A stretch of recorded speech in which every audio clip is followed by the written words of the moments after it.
There are no easy options here. There is no simple way forward. The deal the government has negotiated is a compromise, both with the EU and with members across this House. That is the nature of complex negotiations. The results of the process this House has gone through today strengthens our view that the deal the government has negotiated is the best option. We're going to take a live look inside the UK House of Commons right now. MPs there voted today on 8 alternative Brexit options, and the results are in.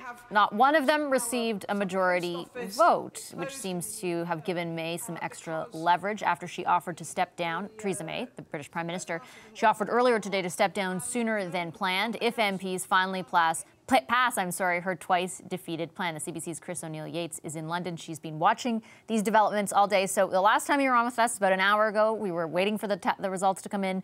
Now we find out none of those votes actually went through. So what happened? Well, it's hard to tell, Vashi, whether this actually simplifies or complicates things. It's certainly a step along the way. Nothing at all. None of these alternatives were approved.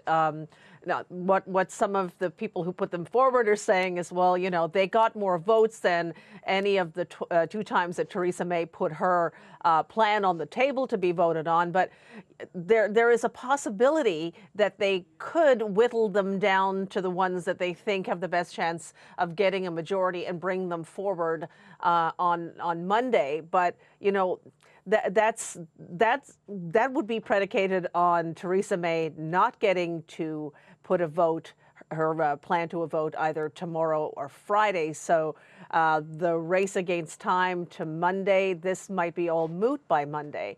But it certainly is disappointing. Sir Oliver Letwin, the person who was the architect of this plan, who thought this might be a way out to seize control of the House and to put some other options on the table, he calls this disappointing and says, you know, bringing it forward to Monday, if Theresa May gets to put hers to a vote and that's approved, well, you know, then the process would move ahead. At least there would be an answer. But at this point, I think all hands are quite tired and now trying to figure out what to do and where to go from here. And what does it mean for Theresa May's political future specifically? Just because we were talking about how she made this sort of, grand pronouncement today that she would resign if in fact her deal went ahead. What does this latest development mean for her future?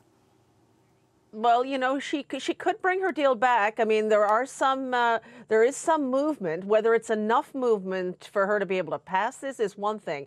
I mean, she's saying essentially she'll go, you know, if you back me, then you can sack me. And it remains to be seen whether or not that can happen. It's all up in the air right now. So she's saying she'll go earlier than she was planning on going, but whether that's enough to get approval for her plan, who knows? We'll have to wait and see. Who knows? That kind of sums it all up, doesn't it, Chris? Thank you so much for your update. I appreciate it. Really, that's the story of Brexit. It kind of is. Thanks, Okay. Chris O'Neill-Yates, Bye. in London.